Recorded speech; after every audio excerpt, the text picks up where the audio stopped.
वंदे मातरम। 2 से 3 पॉइंट सीधे सीधे रखूंगा। पहला ये, तेरा बे सुन बे पुन्नू, तू क्या धमकी दे रहा महाकुंभ के बारे में, तेरे बारे में बात में आता हूं। तो पहले दूसरा पॉइंट इंपॉर्टेंट है। कल जो भी हुआ है हमारे महाकुंभ में, आग लगी, 280 लगभग कॉटेज जो कॉटेज हैं वो जल गए हैं वहां पर, और उसके बाद 3 लोग झुलसे, उसके बाद कुछ की हालत गंभीर, जिनको लेके जाया गया। ये जो हुआ है जहां पर 13 सिलेंडर फटने की बात आ रही है सामने, अगर इसके पीछे कोई साजिश है, क्योंकि बगैर साजिश के तो लग नहीं रहा है, लेकिन अगर कोई साजिश है, जो ये गीता प्रेस वाले पूरे इस मामले में हुआ है, अगर किसी की भी कोई साजिश है, मैं इतना इस साजिश के लिए ना, अगर कोई भी शामिल है और अगर इसको वहां से उठा के लाके यहां पर इसको अगर नहीं कुछ पनिशमेंट किया जाता ना, तो यहां पर बात आ रही है पूरे सनातन के अपमान की, और उस उन सनातनियों के और उन हिंदुस्तानियों के अपमान की बात आ रही है। हम सक्षम हैं सब कुछ करने से। इसके पीछे कौन इन्वॉल्व है? इस पे सीबीआई इंक्वायरी बनती है, नॉर्मल कामों पे नहीं, इस पे सीबीआई इंक्वायरी बनती है। पहला पॉइंट। दूसरा, तू क्या कह रहा है पुन्नू अपने एक वीडियो में, सुन रहे पुन्नू तेरी काटेंगे। अगर तू इन्वॉल्व हुआ ना, मैं सच बता रहा हूं, जिंदा इसको ना वहीं पर, अब लोग बोलते हैं कि वायलेंस, अब ना अगर इसमें से कहीं से भी किसका कनेक्शन है, बाकी का नहीं पता, हम और हमारे साथ वाले लोग फिर सक्षम है। तू बहुत धमकी देता ना, इधर धमकी हमकी देने वाला काम नहीं, तेरे को बताएंगे फिर। अगर कोई भी ये पुन्नुन्नू जैसे लोग इन्वॉल्व हैं, तो क्या सोच रहा है? अबे उत्तर प्रदेश वालों को मजाक मजाक में समझ के रखा है क्या? बे तुम जैसे हो ना, तंबाकू गुटके में फूक के खा जाएंगे बे तुम्हें, तुम्हारे अंगों को ना तुम्हें पता भी नहीं चलेगा। तो सालों, बदनाम करना बंद करो। और तुम जैसे एक बार जो लोग ये बुराइयां कर रहे हैं, अपने आपस में लड़ गए ना कि अरे व्यवस्थाओं में कमी, अबे चिंधी चोरों, खुद के घर में तुम्हारी चम्मच नहीं है सालों। तुम्हारे खुद के घरों में ना तुम लोग जो है एक प्लेट में 6 लोग जूठे में खा रहे हो, रोटी में अचार और प्याज फोड़ के खाते हो साले। वहां पर तुमको 5 स्टार खाना चाहिए, वहां पर तुम बोलोगे नहीं कि व्यवस्थाएं अच्छी नहीं है। भाई शर्म आना चाहिए, कुछ तो सीखो। अगर बेटी का विवाह कोई व्यक्ति करवाता है तो तुम्हें ना, अगर कुछ नहीं कर सकते, सिर्फ इतना मत करो कि उसके बाप ने जो प्रयास किया है, जिन लोगों ने प्रयास किया, उसका अपमान तो मत करो। इससे इकोनॉमी जुड़ी हुई है, कितने लोगों को रोजगार मिल रहा है। इतना बड़ा दुनिया का, हिंदुस्तान का नहीं, पूरे दुनिया का सबसे बड़ा महोत्सव है, पूरे ब्रह्मांड का, पूरी दुनिया का। लेकिन कुछ लोग इसके भी अरे जो गलत हुआ है उसके लिए जो जिम्मेदार है उसकी बात करो ना, लेकिन पूरे तुम इस आयोजन के पर अपमान करने लगते हो। तुम ये कहना, तुम सनातनियों का पूरा अपमान करने लगते हो। शर्म की बात क्या है कि अपने ही लोग हैं ये।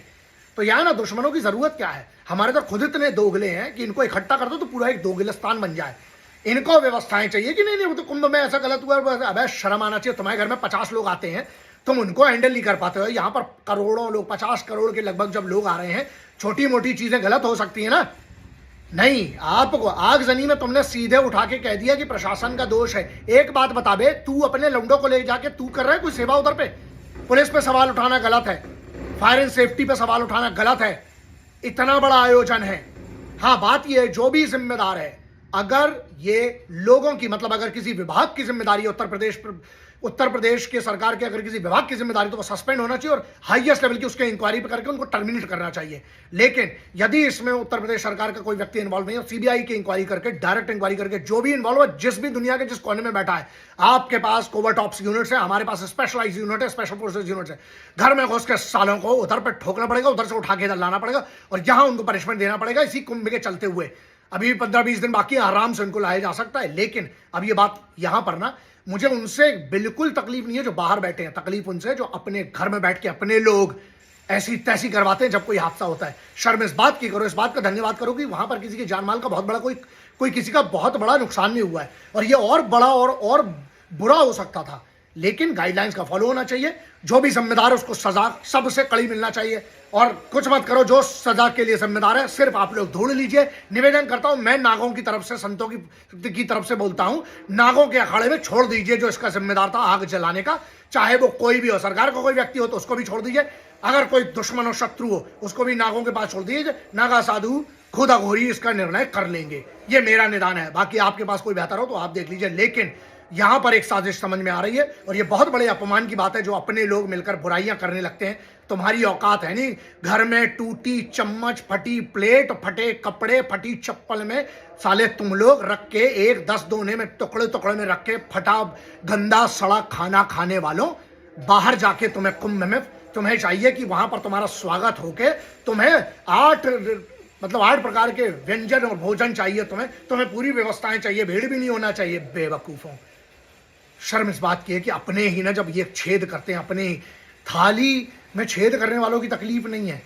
ये जो है ना, ये आत्माओं में छेद करते हैं, अपमान करके एक ऐसे धर्म का, एक ऐसे आयोजन का जो खुद पूरी दुनिया बोलती है 80 से ज्यादा लोग आए हैं, 80 से ज्यादा देश के लोग आए हैं भारत में। सोचिए अपमान करने वाला कौन है। वो कुछ नहीं बोल रहे जो विदेशी हैं, हमारे इधर वाले इसका अपमान कर रहे, अव्यवस्थाओं की बात कर रहे हैं। 50 वीडियो मैंने देखे जो अपमान की नेगेटिव बात कर रहे हैं। शर्म करो बे। सिर्फ इतना सोचना, अगर तुम्हारे घर में तुम्हारी बहन बेटी की शादी हो रही होती और तुम्हारा क्यों जीजा और फूफा बन रहे हो। इसलिए जो वह कहना था कह दिया। अब आप देखिए आप इस बारे में क्या करते हैं, एक भारतीय होने के नाते, एक हिंदुस्तानी होने के नाते और एक सनातनी होने के नाते। जय हिंद, वंदे मातरम, इंकलाब जिंदाबाद, भारत माता की जय।